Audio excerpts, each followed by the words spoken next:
মাসের কি যে শান, নাজিল হলো আল কোরআন। রমজান মাসের কি যে শান, নাজিল হলো আল কোরআন।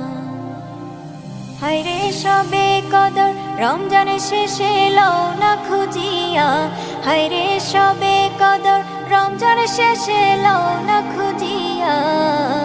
রমজানেরই মাসে এলো খুশির খবর লইয়া, তোমরা জানাও গো শুকরিয়া। রমজানেরই মাসে এলো খুশির খবর লইয়া, খুশির খবর লইয়া তোমরা জানাও গো শুকরিয়া। রমজানেরই মাসে এলো খুশির খবর লইয়া, তোমরা জানাও গো শুকরিয়া। রমজানেরই মাসে এলো খুশির খবর লইয়া, তোমরা